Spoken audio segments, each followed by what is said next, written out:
Okay, this is a BMW E46 window switch. The switch quit working. Just going to show you what went wrong with it.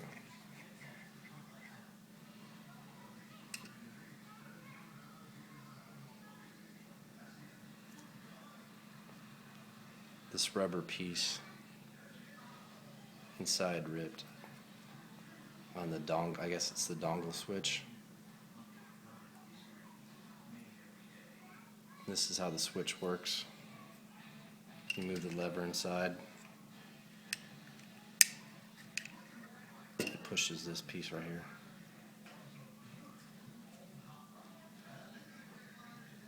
So if you have a switch go bad, save it, and you could use this piece if you have another switch go bad, and take this out and put it in the bad switch.